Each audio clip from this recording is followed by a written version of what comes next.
नमस्कार, आप देख रहे हैं के न्यूज नेशनल और मैं हूं आपके साथ में शोभित पाठक। तो रुक करते हैं महत्वपूर्ण सुर्खियों पर। 18 दिन बाद भी जारी है भीषण युद्ध। कीव पर रूस ने बढ़ाया घेरा। यूक्रेन के कई शहरों में बजे सायरन। बड़े हमले का अंदेशा।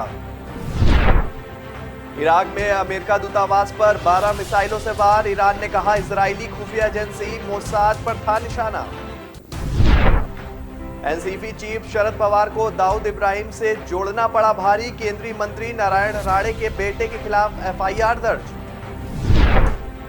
चीन में तेजी से फैलने लगा है कोरोना। दुनिया में बड़ी दहशत। 2 साल बाद एक दिन में 3300 से ज्यादा नए केस दर्ज। यूक्रेन के राष्ट्रपति जेलेंस्की ने इजरायल से की मध्यस्थता की अपील। कहा समर्पण नहीं करेंगे।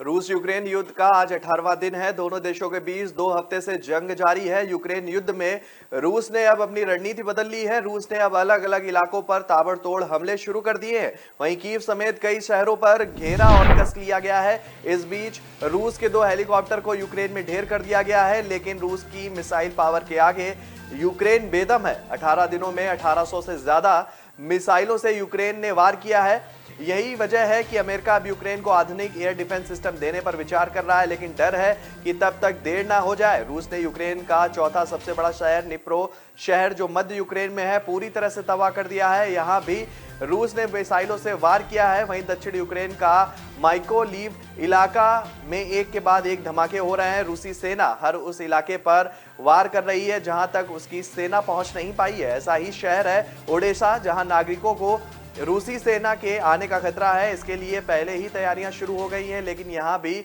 रूसी हमले के निशान जो है शहर भर में मिल रहे हैं। अमेरिकी राष्ट्रपति जो बाइडेन यूक्रेन को 1500 करोड़ रुपयों की आर्थिक सहायता देने के लिए तैयारी कर रहे हैं, ताकि यूक्रेन ज्यादा आधुनिक हथियार खरीद सके और शरणार्थियों की मदद कर सके। लेकिन ये साफ हो गया है कि यूक्रेन में ना तो यूरोप के देशों की सेना उतरेगी, ना ही नाटो देशों की, यानी कि यूक्रेन को अपनी लड़ाई अब खुद ही लड़नी होगी।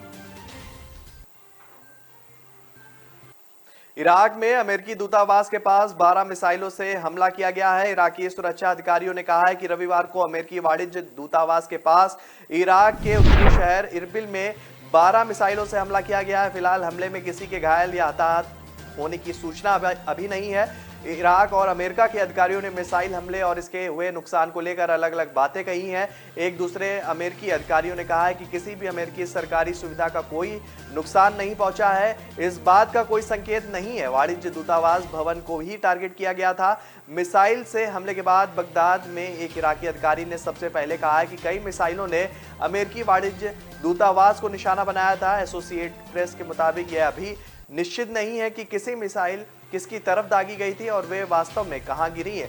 हमले से हताहत होने की तत्काल कोई रिपोर्ट अभी सामने नहीं आई है। इराकी अधिकारियों का आरोप है कि बैलिस्टिक मिसाइल ईरान से दागी गई थी। अमेरिका ने इस हमले की कड़ी निंदा भी की है।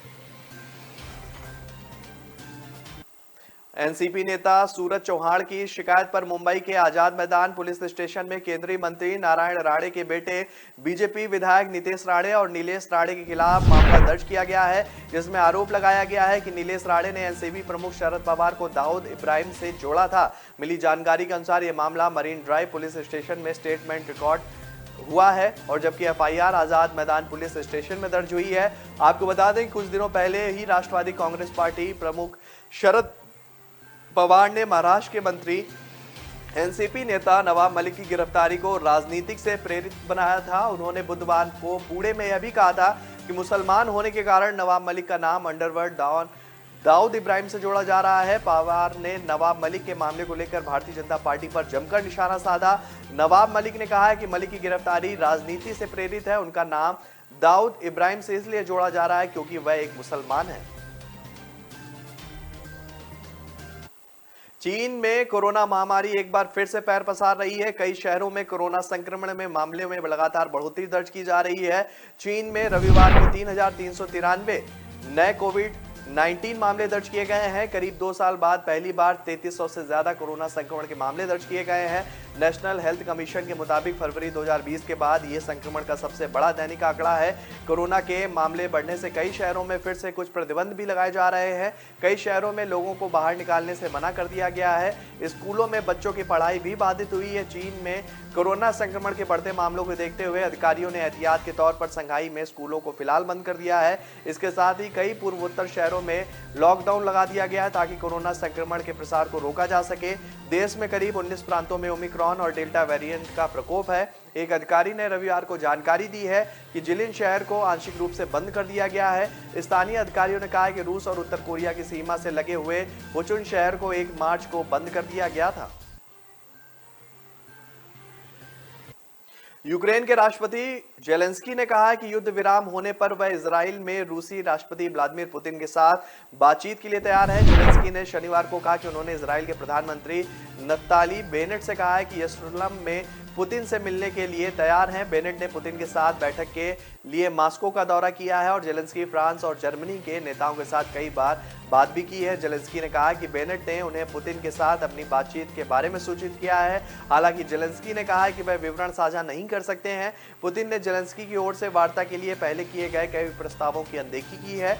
जेलेंस्की ने संवाददाता सम्मेलन में कहा कि रूस यूक्रेन की राजधानी पर तभी कब्जा कर सकता है यदि वे हम सभी को मार डाले। जेलेंस्की ने कहा कि अगर यही उनका लक्ष्य है तो उन्हें आने दें। राष्ट्रपति ने कहा कि अगर वे रिहायशी इलाकों समेत अन्य जगहों पर बमबारी करना जारी रखते हैं और पूरे क्षेत्र में ऐतिहासिक स्मृति को मिटा देते हैं तो वे कीव में दाखिल हो सकते हैं। बता दें कि रूस और यूक्रेन के बीच चल रहे युद्ध का आज 18वां दिन है। तो ब्रेक पर जाने से पहले रुक करते हैं महत्वपूर्ण सुर्खियों पर। 18 दिन बाद भी जारी है भीषण युद्ध। कीव पर रूस ने बढ़ाया घेरा। यूक्रेन के कई शहरों में बजे सायरन। बड़े हमले का अंदेशा। इराक में अमेरिका दूतावास पर 12 मिसाइलों से वार। ईरान ने कहा इजरायली खुफिया एजेंसी मोसाद पर था निशाना। एनसीपी चीफ शरद पवार को दाऊद इब्राहिम से जोड़ना पड़ा भारी। केंद्रीय मंत्री नारायण राणे के बेटे के खिलाफ एफआईआर दर्ज। चीन में तेजी से फैलने लगा है कोरोना। दुनिया में बड़ी दहशत। 2 साल बाद एक दिन में 3300 से ज्यादा नए केस दर्ज। यूक्रेन के राष्ट्रपति जेलेंस्की ने इजरायल से की मध्यस्थता की अपील। कहा समर्पण नहीं करेंगे। न ऐश का न द्वेष का, यह दंगल है देश का। सुलगती समस्याओं के जुलसते सवालों का होगा दंगल देश का। प्रशासन के प्रश्नों को लेकर होगा दंगल देश का। शिक्षा, स्वास्थ्य, समाज, कानून और व्यवस्था के आज क्या है हालात। सोमवार से शुक्रवार रोज रात 8 बजे जलपा क्षत्रिय के साथ दंगल देश का। ब्रेक के बाद फिर स्वागत है आपका। रुक करते हैं आगे की महत्वपूर्ण खबरों पर। यूपी में विधानसभा चुनाव के नतीजों को आए 2 दिन बीत चुके हैं, लेकिन अब तक नई सरकार के शपथ ग्रहण की तारीख का ऐलान नहीं हुआ है।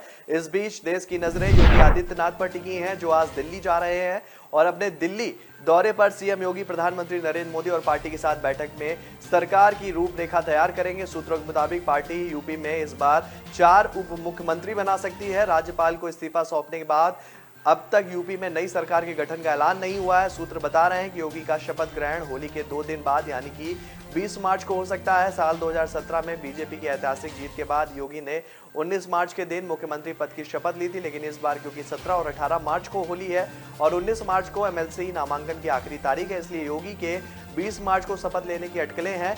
इस बीच नई सरकार की रूपरेखा तय करने के लिए लखनऊ से दिल्ली तक बैठकों का दौर जारी है। बीती रात लखनऊ में सीएम आवास पर बड़ी बैठक हुई है, जिसमें बीजेपी के प्रदेश प्रभारी राधा मोहन सिंह, प्रदेश अध्यक्ष स्वतंत्र देव सिंह, यूपी के संगठन सुनील बंसल भी मौजूद थे। इस बैठक के बाद योगी आज केंद्रीय नेतृत्व से मिलने दिल्ली आ रहे हैं। देश में जानलेवा कोरोना वायरस महामारी के मामले अब दिन पर दिन कम हो रहे हैं। देश में पिछले 24 घंटे में कोरोना वायरस के 3116 नए केस सामने आए हैं और 47 लोगों की इस दौरान मौत हो गई है। वहीं इस महामारी को मात देते हुए कल 5559 लोगों को अस्पताल से डिस्चार्ज किया गया है। केंद्रीय स्वास्थ्य मंत्रालय की ओर से जारी किए गए आंकड़ों के मुताबिक कल देश में 5559 लोग ठीक हुए थे, जिसके बाद अब एक्टिव मामलों की संख्या घटकर 38,069 हो गई। वहीं इस महामारी से जान गंवाने वालों की संख्या बढ़कर 5,15,825 50 हो गई है। आंकड़ों के मुताबिक अभी तक 4,24,37,072 लोग संक्रमण मुक्त हो चुके हैं। राष्ट्रव्यापी टीकाकरण मुहिम के तहत अभी तक कोरोना वायरस रोधी टीकों की 180 करोड़ से ज्यादा खुराक लोगों को दी जा चुकी है। कल 20,31,275 डोज जो थी वो लोगों को दी गई। महाराष्ट्र के पूर्व मुख्यमंत्री देवेंद्र फडणवीस ने आज मुंबई पुलिस उनके आवास पर पहुंचकर उनसे ऑफिशियल सीक्रेट एक्ट के तहत पूछताछ कर सकती है। ऑफिशियल सीक्रेट एक्ट के तहत दायर किए गए मामले में मुंबई साइबर पुलिस ने महाराष्ट्र के पूर्व सीएम फडणवीस को सम्मन भेजा था। इस सम्मन में उनको आज यानी कि रविवार को बीकेसी पुलिस स्टेशन की पहली मंजिल पर स्थित साइबर पुलिस स्टेशन में उपस्थित रहने के लिए कहा गया। हालांकि मिली जानकारी के मुताबिक मुंबई पुलिस की साइबर यूनिट फडणवीस को मलबार हिल स्थित सरकारी बंगले पर पहुंचकर अपने बयान दर्ज करेगी। यह मामला 1 साल पुराना है, जब मार्च 2021 में फडणवीस ने एक प्रेस कॉन्फ्रेंस के दौरान पुलिस विभाग की ट्रांसफर पोस्टिंग को लेकर सवाल खड़े किए थे। फडणवीस ने इस मामले में ट्वीट कर कहा है कि उनके पास अभी तुरंत ज्वाइंट सीपी क्राइम का फोन आया है, जिसमें उन्होंने कहा है कि मुझे बीकेसी पुलिस स्टेशन जाने की जरूरत नहीं है, इसके बजाय वे केवल आवश्यक जानकारी लेने आएंगे। मैं कल के पुणे में अपने सभी कार्यक्रम रद्द मैंने कर दिए हैं, मैं अपने आवास पर रहूंगा। उस पर आरोप है कि ठीक उसी फडणवीस ने केंद्र सरकार के केंद्रीय गृह सचिव से मुलाकात कर पुलिस ट्रांसफर संबंधित कुछ सीक्रेट दस्तावेज केंद्रीय गृह सचिव को सौंपे थे। इसके बाद 2 दिन के भीतर मुंबई पुलिस ने सीक्रेट एक्ट के उल्लंघन मामले में देवेंद्र फडणवीस के खिलाफ मामला दर्ज किया था।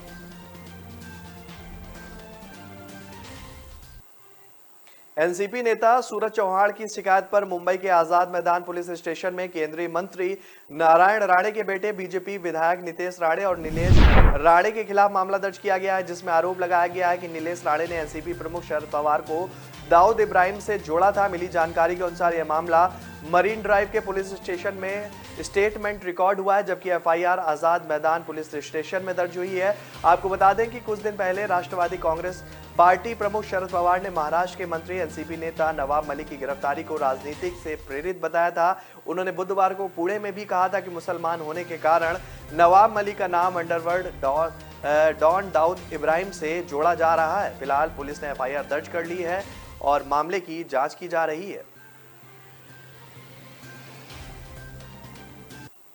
पंजाब में बम्पर बहुमत हासिल करने के बाद आम आदमी पार्टी में जश्न का माहौल है और इस माहौल में आज अमृतसर में आपका विजय जुलूस निकाला जाएगा, जिसमें खुद पार्टी संयोजक और दिल्ली के मुख्यमंत्री अरविंद केजरीवाल और पंजाब के भावी मुख्यमंत्री भगवंत मान शामिल होंगे। इतना ही नहीं, पार्टी हिमाचल प्रदेश की राजधानी शिमला में भी पदयात्रा निकाल रही है। पार्टी अब हिमाचल में चुनाव लड़ने की तैयारी भी कर रही है। दिल्ली से लेकर शिमला तक आम आदमी पार्टी का जो जोश हाई दिख रहा है और इसके पीछे का आधार पंजाब में प्राप्त हुआ प्रचंड बहुमत है और आज उसी बहुमत के लिए जनता को धन्यवाद कहते हुए खुद पार्टी के संयोजक अरविंद केजरीवाल अमृतसर पहुंच रहे हैं। अमृतसर में पंजाब के भावी मुख्यमंत्री भगवंत मान के साथ केजरीवाल का विजय जुलूस निकलेगा। भगवंत मान 16 मार्च को मुख्यमंत्री पद की शपथ लेंगे। दोपहर 1:30 बजे से अमृतसर में अरविंद केजरीवाल और भगवंत मान का रोड शो शुरू होगा और पूरे शहर में घूमेगा। कल ही भगवंत मान चंडीगढ़ में राजभवन पहुंचकर राज्यपाल बनवारी लाल से मुलाकात कर चुके हैं। तो ब्रेक पर जाने से पहले रुक करते हैं महत्वपूर्ण सुर्खियों पर। 18 दिन बाद भी जारी है भीषण युद्ध। कीव पर रूस ने बढ़ाया घेरा। यूक्रेन के कई शहरों में बजे सायरन, बड़े हमले का अंदेशा। इराक में अमेरिका दूतावास पर 12 मिसाइलों से वार। ईरान ने कहा इजरायली खुफिया एजेंसी मोसाद पर था निशाना। एनसीपी चीफ शरद पवार को दाऊद इब्राहिम से जोड़ना पड़ा भारी। केंद्रीय मंत्री नारायण राणे के बेटे के खिलाफ एफआईआर दर्ज। चीन में तेजी से फैलने लगा है कोरोना। दुनिया में बड़ी दहशत। 2 साल बाद एक दिन में 3300 से ज्यादा नए केस दर्ज। यूक्रेन के राष्ट्रपति जेलेंस्की ने इजरायल से की मध्यस्थता की अपील। कहा समर्पण नहीं करेंगे। न ऐश का न द्वेष का, यह दंगल है देश का। सुलगती समस्याओं के जुलसते सवालों का होगा दंगल देश का। प्रशासन के प्रश्नों को लेकर होगा दंगल देश का। शिक्षा, स्वास्थ्य, समाज, कानून और व्यवस्था के आज क्या है हालात। सोमवार से शुक्रवार रोज रात 8 बजे जलपा क्षत्रिय के साथ दंगल देश का। ब्रेक के बाद फिर स्वागत है आपका। रुक करते हैं आगे की महत्वपूर्ण खबरों पर। दुनिया भर में पिछले कुछ 2 सालों से कोविड ने कहर मचाया हुआ है और इस महामारी से निपटने के लिए दुनिया का हर देश जूझ रहा है। ऐसे में फ्रांस इस महामारी से निपटने के लिए और भी ज्यादा सावधानी बरत रहा है। यही वजह है कि उसने अपने देश में 80 की उम्र पार कर चुके बुजुर्गों को सुरक्षित रखने के लिए अतिरिक्त सुरक्षा नियमों का पालन कर रहा है। बीते दिनों न बुजुर्गों को कोविड संक्रमण से बचाने के लिए उसने कोविड की चौथी खुराक को लगाने जाने की मंजूरी दे दी है। यह खुराक उन बुजुर्गों को दी जाएगी जिन्होंने 3 पहले ही बूस्टर डोज की खुराक ली हो। फ्रांस के पीएम जीन कास्टेक्स ने मीडिया को दिए गए वक्तव्य में कहा है कि 80 वर्ष से अधिक उम्र के बुजुर्ग जिन्होंने 3 महीने पहले बूस्टर डोज लगवाया है वह इस खुराक को ले सकते हैं। फ्रांस ने प्रतिबंधों को ढील देने के क्रम में वैक्सीन पास बनाने की अनिवार्यता खत्म कर दी है। आपको बता दें कि यूरोपियन यूनियन में वैक्सीन पास सिर्फ उनको जारी होता है जिन्होंने कोविड की 3 डोज लगवा ली है और उनको सिनेमाघर रेस्तरां में जाने की छूट भी थी। उनको सार्वजनिक स्थानों पर कोई भी प्रतिबंध नहीं था। बरनाला जिले की भदौड़ विधानसभा सीट पर पंजाब के मुख्यमंत्री चरणजीत सिंह चन्नी आम आदमी पार्टी के उम्मीदवार लाभ सिंह ने उनको बड़े अंतर से हराया है। लाभ सिंह आम और मजदूर परिवार से संबंध रखते हैं। वह स्वयं एक मोबाइल रिपेयरिंग की दुकान में काम करते हैं जबकि उनके पिता ड्राइवर और माता सरकारी स्कूल में सफाई सेविका है। लाभ सिंह ने चरणजीत सिंह चन्नी को 37,000 से अधिक वोटों के अंतर से हराया है। पुत्र विधायक बनने पर माता पिता जो है फूले नहीं समा रहे हैं, लेकिन माता हरबंस कौर का कहना है कि बेटा चाहे विधायक बन गया है परंतु उनका परिवार आज भी मेहनत की कमाई को ही प्रमुखता दे रहा है। लाभ की माता रोजमर्रा की तरह शनिवार भी स्कूल में सफाई सेवक के तौर पर अपनी ड्यूटी निभाने पहुंची और कहा कि वह इस काम को जारी रखना चाहती हैं। उनकी माता हरबंस कौर ने बताया कि उनका परिवार मेहनत मजदूरी कर घर चलाने वाला परिवार है। बड़ी कठिनाइयां और मुश्किलों के साथ उन्होंने अपने पुत्र लाभ को पढ़ाया और लिखाया और बड़ा किया। अब जब उनका बेटा विधायक बना है तो उनको इसकी बहुत ज्यादा खुशी है परंतु वह अपनी ड्यूटी करती रहेंगी। ड्राइवरी कर गुजारा करने वाले विधायक लाभ सिंह के पिता दर्शन सिंह ने कहा है कि चाहे लाभ का मुकाबला मुख्यमंत्री चरणजीत सिंह चन्नी से था लेकिन उनको पहले दिन से ही यकीन था कि लाभ बड़े अंतर से जीत जाएगा। पंजाब के 17वें मुख्यमंत्री पद की शपथ लेने जा रहे भगवंत मान ने शनिवार को पंजाब के राज्यपाल बनवारी लाल पुरोहित से राजभवन में मुलाकात की है और 92 नवनिर्वाचित विधायकों का समर्थन पत्र सौंपकर राज्यपाल के सामने सरकार बनाने का दावा भी पेश किया जिसे मंजूर कर लिया गया है। शपथ समारोह में 16 मार्च को दोपहर 12:30 बजे शहीद आजम भगत सिंह के पैतृक गांव खटकड़ कला में होगा। पंजाब में पहली बार बनी आम आदमी पार्टी की सरकार में मुख्यमंत्री की ताजपोशी का नजारा आम नहीं होगा। समारोह के लिए खास इंतजाम किए गए हैं। समारोह पर करीब 2 करोड़ रुपए जो हैं वो खर्चे जाएंगे।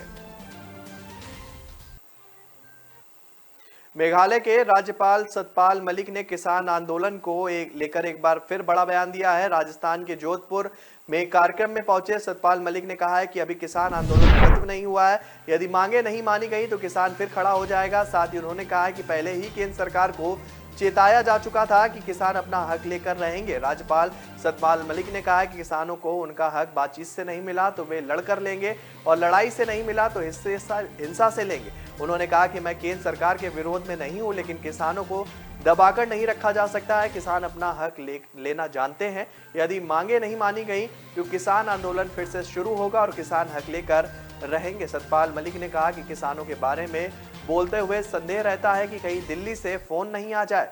राज्यपाल रहते हुए 6 बार से अधिक तबादले किए जाने की बात कहते हुए उन्होंने कहा कि वह किसानों के साथ हैं और किसी से भी नहीं डरते हैं। जम्मू कश्मीर के शोपिया जिले में शनिवार को आतंकवादियों ने छुट्टी पर गए केंद्रीय रिजर्व पुलिस बल के एक जवान की गोली मारकर हत्या कर दी है। पुलिस ने यह जानकारी दी है। पुलिस के अधिकारी ने कहा कि शाम करीब 7:35 पर आतंकवादियों ने दक्षिण कश्मीर के शोपिया जिले के चेक छोटीपोरा इलाके में सीआरपीएफ के जवान मुख्तार अहमद पर अंधाधुंध गोलियां चलाई। मुख्तार उस समय अपने घर पर ही था। गंभीर रूप से घायल मुख्तार अहमद को शोपिया के जिला अस्पताल ले जाया गया जहां डॉक्टरों ने उसे मृत घोषित कर दिया है। सीआरपीएफ का जवान छुट्टी पर था और अपने घर आया था। इलाके की घेराबंदी कर दी गई है और हमलावरों को पकड़ने के लिए तलाशी अभियान शुरू कर दिया गया है।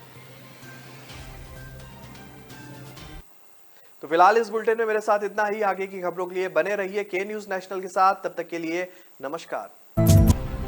18 दिन बाद भी जारी है भीषण युद्ध। कीव पर रूस ने बढ़ाया घेरा। यूक्रेन के कई शहरों में बजे सायरन। बड़े हमले का अंदेशा। इराक में अमेरिका दूतावास पर 12 मिसाइलों से वार। ईरान ने कहा इजरायली खुफिया एजेंसी मोसाद पर था निशाना। एनसीपी चीफ शरद पवार को दाऊद इब्राहिम से जोड़ना पड़ा भारी। केंद्रीय मंत्री नारायण राणे के बेटे के खिलाफ एफआईआर दर्ज। चीन में तेजी से फैलने लगा है कोरोना। दुनिया में बड़ी दहशत। 2 साल बाद एक दिन में 3300 से ज्यादा नए केस दर्ज। यूक्रेन के राष्ट्रपति जेलेंस्की ने इजरायल से की मध्यस्थता की अपील। कहा समर्पण नहीं करेंगे।